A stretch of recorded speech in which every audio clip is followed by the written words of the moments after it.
Stasera l'argomento di cui ci occupiamo rientra nel campo dell'incontro tra le tradizioni popolari sarde, che hanno al centro la parola cantata, la canzone, la poesia appunto che si presenta al pubblico col canto, sia nella poesia improvvisata come nel canto a chitarra. Noi abbiamo negli anni passati ogni anno cercato di inserire nel festival un appuntamento relativo alle tradizioni popolari sarde, presentato nella sua attuale forma, nel modo in cui viene praticato oggi in Sardegna. Per 2 anni abbiamo avuto una gara di poesia logudorese, un anno abbiamo proposto Sarrepentina, un anno la gara a chitarra, un anno si è cantata campidanesa. Per non ripeterci anche, siamo passati anche al modo in cui queste forme d'arte tradizionale sono state studiate, lette, elaborate. Abbiamo per esempio trasmesso il bel film di Michele Mossa sulla cantata campidanese. E poi siamo passati negli ultimi anni a considerare come queste forme tradizionali di poesia, di canto, sono approdate nei mezzi di comunicazione di massa. Per 2 anni un incontro curato da Pino Martini è stato proposto a Saurenzo e Murone e riguardava la storia e l'esperienza di Radio Sardegna, che ha avuto un ruolo importante nel diffondere attraverso la radio, a partire dalle origini di Radio Sardegna, tutto il patrimonio del canto popolare. Quest'anno siamo approdati ad un'altra esperienza importantissima, ad un passo successivo quando la poesia, la canzone, il canto, le forme sarde di espressione sono approdati in televisione. E questo è avvenuto con una trasmissione di grandissimo successo che si chiamava Sardegna Canta, una trasmissione proposta da Videolina una trentina d'anni fa, che ha fatto in realtà la fortuna di questa rete televisiva, che ha una storia significativa che si lega soprattutto ai notiziari e moltissimo anche appunto, alla diffusione ogni martedì sera di questo programma di grandissimo successo, che appunto ha contribuito moltissimo ad affermare in Sardegna questa rete televisiva, con conseguenze molto importanti anche per la storia sociale e politica sarda. La forza di Videolina ha fatto sì che il proprietario riuscisse anche ad acquisire l'Unione Sarda, creando così un piccolo network potente, e Videolina e l'Unione Sarda hanno contato e contano parecchio nella vita culturale, nella vita politica, nella vita economica della Sardegna. Chi ha studiato questo argomento con i suoi riflessi, le sue considerazioni su tutti gli aspetti della vita sarda è Francisco Usedda, che credo molti di voi conoscano per i ruoli politici che ha assunto in questi ultimi anni, per appunto il suo essere uno degli esponenti principali di un movimento politico indipendentista. Ma Francisco Usedda è anche un importante studioso di semiotica, si interessa di antropologia, si interessa di storia, ha scritto molto sulla storia della Sardegna, sulle tradizioni popolari sarde, e una delle sue opere più importanti è tradurre la tradizione, in cui si è occupato appunto dell'argomento che oggi introduciamo.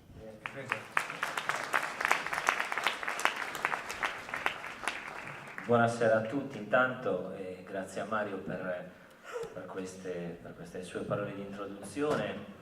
Grazie a Sucabudan de los Poetas per questo nuovo invito, dunque a Perla Sonadora, a Mario, a Flavio e a tutta l'organizzazione di questo festival così bello, così importante. E vorrei andare subito, diciamo così, portare subito un primo contributo. Intanto specificare che quando parliamo di Sardegna Canta stiamo parlando appunto di quel contenitore delle forme della cultura sarda, della sua espressività popolare, che sono per me, diciamo così, uno dei luoghi privilegiati per studiare e per riflettere insieme su come i sardi hanno formato la loro coscienza, il loro senso di appartenenza, il loro modo di identificarsi fra di sé, fra se stessi e davanti agli altri. Dunque non stiamo semplicemente studiando in maniera tecnica, penso che lo scopo in questo caso non sia quello di studiare tecnicamente, poi su questo magari lo farà meglio Giovanni Perria, le forme della cultura popolare, della poeticità che i sardi sanno esprimere attraverso le molte forme di poesia, la poesia diciamo così improvvisata attraverso la parola verbale, principalmente in sardo, ma anche la poesia attraverso il canto, attraverso le launeddas, attraverso il ballo. Dunque diciamo l'insieme della festa come momento forte della comunità. Qui siamo in Sa Praza de Sos Ballos, cioè la piazza principale, la piazza dove si balla, è la piazza dove la comunità si incontra e ballando in qualche modo ricostruisce di volta in volta, o quantomeno lo faceva nella Sardegna della prima metà del Novecento, ricostruiva ogni volta il suo senso della comunità. Allora per me parlare di Sardegna Canta significa parlare di una, appunto, delle grandi mitologie dei sardi, un po' la paragonerei da questo punto di vista e poi vi dirò anche insomma su quali basi secondo me si può instaurare questo paragone un po' a un'altra grande mitologia citata magnificamente prima o evocata magnificamente da Celestino Tabasso nel suo intervento, che è il Cagliari. Sardegna Canta, un po' come il Cagliari, è stato uno dei grandi specchi nel quale i sardi si sono riflessi ad un livello popolare, perché attenzione, stiamo ragionando su come si forma la coscienza di sé, e questo non si fa soltanto nei discorsi politici o nei discorsi religiosi o nei discorsi, diciamo, storiografici, che vengono generalmente etichettati come discorsi con la, diciamo, culturali con la C maiuscola, ma anche nella creatività popolare, che è appunto quella che avviene attraverso il canto, attraverso la festa, il ballo e attraverso lo sport, ad esempio. Sono dei grandi motori di passioni, di identificazioni collettive. Perché vi dico che Sardegna Canta merita tutta, diciamo così, la nostra attenzione, dunque una riflessione serissima, nonostante a volte gli intellettuali si presentino, diciamo così, fondamentalmente, diciamo, una degli sport preferiti degli intellettuali è quello di criticare le forme della cultura popolare, in particolar modo quando la cultura popolare trasmigra dentro i media, dentro la televisione, eccetera. Ed è uno degli sport più consueti a cui io, avendo studiato in una scuola di comunicazione, quella di Roma, che invece ritiene che i media sono dei luoghi potentissimi di elaborazione dell'identità, diciamo, non mi accodo. Per me, diciamo, i media sono veramente uno specchio in cui la comunità si ritrova. E appunto perché va presa sul serio Sardegna Canta? Perché quando Sardegna Canta, e questo è il primo dato che mi piace condividere, su cui spero che diciamo tutti presteremo la giusta attenzione, ovviamente ci sarà sicuramente chi già lo sa o chi lo verrà a scoprire, diciamo, adesso discutendone. Sardegna Canta è stato per anni, sicuramente nel primo decennio, Sardegna Canta nasce nel 79, da un'idea di Gianni Medda, ma su questo poi ne parlerà meglio Giovanni, e nei primi anni della sua esistenza Sardegna Canta è in assoluto il programma televisivo più visto in Sardegna, attenzione, più visto dei programmi della RAI e di Mediaset. Cioè Sardegna Canta è il programma con il più alto audience in Sardegna, cioè in Sardegna non c'è Santoro, non c'è Mixer, non c'è Fantastico, tutti i varietà che all'epoca spopolavano, drive-in, Sardegna Canta li batte tutti. Ditemi se questo non è un dato sociale su cui dobbiamo soffermarci. Soffermarci un attimo e subito renderci conto, anche diciamo così in modo naif, in modo quasi spontaneo, che evidentemente se quella trasmissione riesce a catturare praticamente tutti i sardi davanti allo schermo, quantomeno dobbiamo constatare che c'era un'esigenza da parte dei sardi di specchiarsi, di rivedersi, di ritrovarsi dietro lo schermo della televisione, cioè di trovare un luogo in cui riconoscersi, in cui vedere se stessi proiettati in quello spazio fantasmatico, in quello spazio di simulacri, così viene chiamato, che ogni giorno in buona parte domina le nostre esistenze, le nostre passioni, i nostri dibattiti, perché noi molto spesso dibattiamo di cose che vediamo, ritroviamo dentro lo spazio dell'immaginario collettivo che è prodotto dalla televisione. Ovviamente oggi ci sono i nuovi media, sappiamo quanto le cose sono cambiate dagli anni 70-80, ma pensate qual era l'esigenza dei sardi di ritrovarsi. Per questo dico un grande mito collettivo, un po' come il Cagliari, perché il Cagliari, sappiamo tutti, questo sicuramente lo sappiamo in maniera ancora più immediata, è stato per anni uno dei grandi simulacri attraverso cui i sardi si ritrovavano, si riconoscevano, magari non so Celestino che era di Sassari, ma magari non la metterebbe, ma anche diciamo uno di Sassari probabilmente in qualche modo considerava il Cagliari un po' come i catalani considerano il Barcellona, cioè un esercito disarmato della Sardegna, in qualche modo uno dei grandi veicoli della nostra identità collettiva.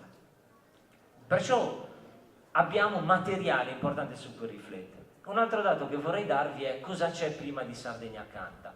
Dal punto di vista della percezione che si afferma negli anni 70 in Sardegna, nel dibattito intellettuale, politico, ma anche quotidiano, l'idea è che negli anni 50 e 60 avvenga quella che è stata chiamata, con una formula molto efficace, una catastrofe antropologica. Cioè che in poche parole il patrimonio culturale, espressivo dei sardi, in qualche modo sparisca negli anni 50 e 60. Che ci sia una sorta di desertificazione, cioè i sardi in qualche modo in quegli anni, in quei decenni, percepiscono, avvertono di aver perso un grande patrimonio. Per esempio l'idea che non si balla più, cosa che a noi adesso ci farebbe forse un po' sorridere, ma la percezione è che non si balli più, o perlomeno collettivamente. Ovviamente il problema non è che non si balla più, è che il ballare, il cantare a tenore, su cantachitarra, tutte le varie forme della cultura popolare che prima erano centrali, erano il cuore della vita diciamo sociale, anche del modo di ricrearsi, del suo tempo del recreo, cioè del momento in cui ci si divertiva e divertendosi ci si rincontrava, si faceva comunità, in qualche modo scompaiono.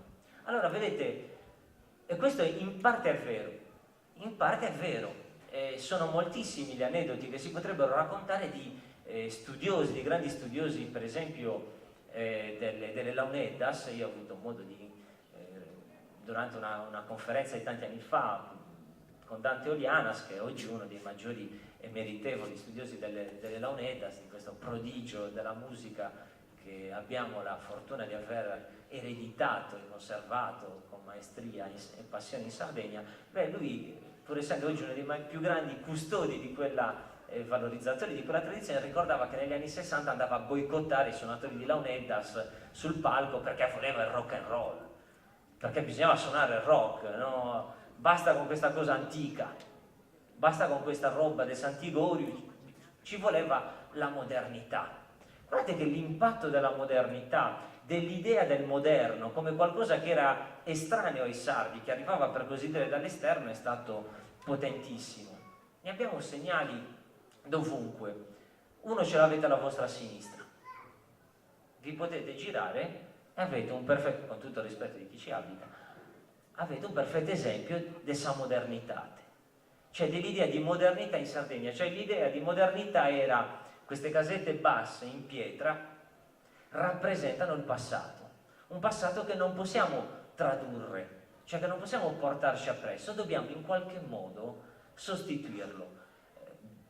Lo sventramento, per così dire, che per fortuna Seneghe non ha fatto i danni di altri, non ha avuto, diciamo così, quell'effetto devastante che ha avuto in altri paesi della Sardegna, ha portato a una sostituzione radicale delle forme culturali, le forme architettoniche ad esempio, con queste che all'epoca suonavano moderne, suonavano come il simbolo di un nuovo che si affermava giustamente davanti al vecchio che non valeva. Beh, un altro grande caso di sostituzione forzata, in qualche modo passata attraverso scelte politiche, ma anche, diciamo, una sorta di interiorizzazione psicologica del fatto che ciò che si aveva non valeva nulla, lo sapete benissimo, è il caso della lingua sarda. Il sardo, in qualche modo, che fino alle, diciamo così, ancora agli anni 50 si trasmetteva in forma familiare, in quegli anni, per così dire, smette di venire trasmesso. Perché? Perché passa l'idea che è un dialetto, che è dunque una lingua di serie B, è un qualcosa che non è adeguato a garantire cultura, a garantire avanzamento sociale, e in qualche modo sparisce. Le madri smettono di parlarle ai figli, gli ambiti di utilizzo si restringono alle sfere, diciamo, conviviali, al linguaggio informale, non entra o entra con difficoltà nei luoghi di lavoro, quasi per nulla entra nella televisione, non entra negli uffici, non entra nelle aule della politica, non entra nel Palazzo di Via Roma, già un nome che insomma dice molto. E dunque in qualche modo c'è questa percezione di una distruzione. Attenzione, una distruzione in qualche modo cercata. Queste sono le parole di Efisio Corrias, che è il presidente della giunta regionale fra il 61 e il 65. Corrias è nel pieno di quella che si chiama rinascita. La rinascita è il grande progetto dell'autonomia regionale, e nel suo discorso di insediamento dice questo: perché la nostra rinascita deve inserirci vitalmente nella complessa realtà di tutto il popolo d'Italia. La rinascita è questo, è la lotta contro il secolare isolamento e contro i complessi psicologici che ne sono derivati, e dunque l'eliminazione della frattura economica e culturale sempre esistita nei riguardi della madrepatria, ovvero dell'Italia. Cioè c'è quest'idea che la rinascita dei sardi che l'autonomia propone è una cancellazione delle forme culturali che i sardi avevano conservato e sviluppato nel tempo. Se, diciamo così, percepiamo questi due blocchi, ovviamente io sto anche un po' semplificando per questioni di tempo, la catastrofe antropologica degli anni 50 e 60, che coinvolge tutto ciò che in qualche modo è segnato con il nome sardo, qualunque cosa sia sarda in qualche modo è antica e va, per così dire, abbandonata. E dall'altro invece ciò che succede appena Sardegna canta irrompe nella scena, irrompe negli schermi, con quella audience praticamente, diciamo così, che coinvolge tutta la Sardegna. Beh, abbiamo un po', l'immagine potrebbe essere questa, l'idea di una molla che è stata caricata e nel momento in cui Sardegna canta arriva negli schermi, per così dire, scatta. È come se i sardi, togliendogli la possibilità di identificarsi con le loro tradizioni culturali, nel momento in cui gli vengono riproposte, diciamo così, la molla scatta e i sardi nuovamente ritornano verso l'identificazione o la ricerca di un'identificazione possibile. Ovviamente, come succede in questi casi, quando si guardano le cose da distanza ci si rende conto che in realtà la cultura popolare sarda non era mai scomparsa del tutto, era più che altro una percezione. Giovanni Perria è stato protagonista, appunto, lo si diceva anche Mario Cubedo, dell'esperienza di Radio Sardegna. Radio Sardegna aveva diverse trasmissioni radiofoniche dedicate alla musica sarda, e si racconta che per esempio nei cantieri di rimboschimento, Babbo questo me lo raccontava molto spesso, proprio i lavoratori si fermavano ad ascoltare quell'ora di musica. Questo succedeva negli anni 60 ad esempio. Dunque in realtà è come se a un certo punto la cultura popolare sarda fosse diventata una sorta di fiume carsico, e appena avuto la possibilità di andare là dove c'era il valore sociale, cioè là dove c'erano le cose importanti, cioè in televisione i sardi subito si sono ritrovati. Ovviamente la prima, secondo me, morale di questa favola è che tutto torna, ma nulla torna uguale a se stesso. La cultura popolare sarda ritorna, addirittura torna nel luogo che in quel momento incarnava il massimo della modernità, cioè la televisione, dove le comunità si facevano, pensate, nella costruzione dell'identità italiana quanto è stata importante la televisione, quanto è stato importante il carosello, quanto è stato importante l'ascia raddoppia, quanto è stata importante questa festività popolare che si trapassava dalla vita quotidiana in piazza, come la stiamo facendo noi oggi, ma attenzione, siamo in piazza ma siamo in streaming, dunque potenzialmente siamo in tutto il mondo in questo momento, dunque saluto tutti gli amici che mi stanno guardando. E contemporaneamente nel momento in cui saltava la cultura popolare dentro la televisione, magari per certi intellettuali poteva far storcere il naso, ma diventava in forme nuove patrimonio collettivo. Non a caso Goffredo Fofi prima, diciamo così, un po' stuzzicava, criticava, attaccava la mia categoria, cioè i semiologi. Beh, Umberto Eco effettivamente all'epoca scriveva la fenomenologia di Mike Bongiorno, facendo capire quanto Mike Bongiorno era importante nella costruzione dell'identità italiana. Sarebbe interessante capire quanto Giovanni Perria, quanto Sardegna Canta è stata appunto importante nella costruzione di un immaginario sardo. Chiaro, uno dei grandi problemi è che quando la cultura popolare si traduce nei media e si traduce dentro un singolo programma, ovviamente lascia delle insoddisfazioni, perché ogni traduzione, e i poeti lo sanno meglio di chiunque altro, quando si traduce qualcosa si aggiunge, ma qualcosa si perde. Si aggiungono magari nuove sonorità, si aggiungono nuove sfumature di senso, ma contemporaneamente altre. Borges, Gualtieri ha iniziato questa sua bellissima poesia finale con Borges. Beh, è chiaro che quando porti Borges dal suo spagnolo argentino e lo traduci in italiano, qualcosa stai guadagnando e qualcos'altro la stai perdendo. Leggere Borges in spagnolo è qualcos'altro. E così è fare balli in televisione.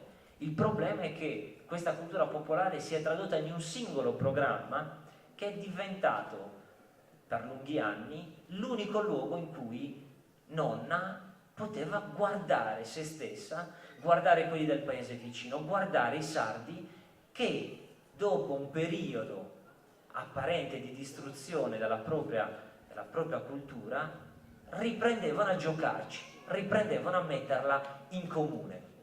E su questo io credo che ci sia molto da discutere e da, come possiamo dire, riflettere, proprio per capire come, riflettendoci nello specchio dei media, noi in qualche modo attraverso Sardegna Canta abbiamo anche in parte rilanciato questo gioco con noi stessi, con tutti i limiti e tutte le potenzialità che quell'operazione ovviamente portava con sé.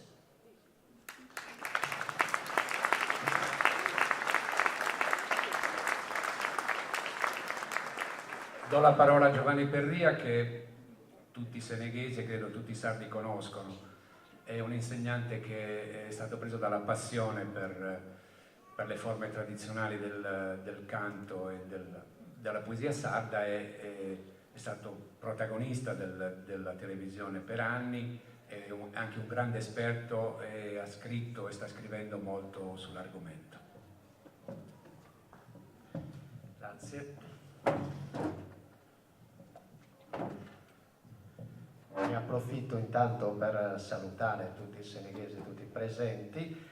È un felice per me ritorno qui a Caudana de Sos Poetas, perché ebbi il piacere e l'onore di essere qui 5 anni fa per parlare appunto di canto a chitarra.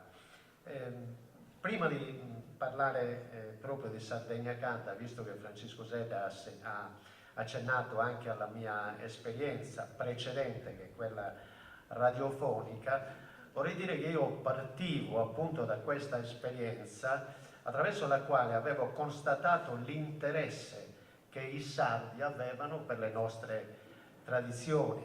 Tra l'altro devo dire che il primo impatto mio con la televisione non fu effettivamente molto felice, perché venivo da una esperienza radiofonica in una radio privata prima e poi alla RAI, e quindi c'era tutto un sistema di lavoro molto più professionale, mentre Sardegna Canta dei primi anni era abbastanza raffazzonata. Le prime 2 edizioni non le conducevo io subentrai a un altro conduttore sul finire del 1981 e trovai questa televisione che era effettivamente, sotto certi aspetti, faceva anche ridere. Pensate un po' che si faceva la pubblicità, lo faceva il produttore stesso, lo faceva in studio. Ricordo le prime trasmissioni, c'era questo tavolo lì nello studio stesso e si metteva in fretta e furia durante un intervallo, si metteva il tavolo, lì ci metteva pacchi di pasta e si riempiva le tasche di wurstel e roba del genere, per cui ne tirava fuori uno e gliene cadevano 2, ma era uno spasso, perché era qualcosa di assolutamente straordinario. Chi vede Sardegna Canta oggi o altre trasmissioni consimili vede una professionalità, una preparazione, un qualcosa di assolutamente migliore, certo, rispetto a come eravamo noi. Io ero abituato in radio a fare determinati lavori. Ecco, non so se ci sia ancora molto freddo, ma forse si sta un pochino meglio adesso. Mi piacerebbe farvi ascoltare un pezzo di una mia trasmissione radiofonica nella quale riesco a ricostruire con la collaborazione di una ragazza che era lì presente, il mio primo incontro con una grandissima artista che meriterebbe, ci sto lavorando, chissà che non riesca a fare qualcosa di grande su questa grande artista che è Maria Teresa Cau, e che io ebbi il piacere di conoscere proprio qui a Seneghe nell'estate del 1962, sapeste, Santa Maria, quindi nella piazza di Santa Maria San Rosa. E Maria Teresa, come la conobbi, ecco, anziché volerlo raccontare, praticamente ho ricostruito la scena. Durerà sui 5 minuti, in cui avremo occasione anche di ascoltare Maria Teresa. La registrazione non è molto bella perché ovviamente si tratta della registrazione della trasmissione, quindi come l'ho potuta fare attraverso la parete. Quindi se possiamo trasmettere il pezzo numero 1. È solo audio, sì. Vediamo un po' se riusciamo.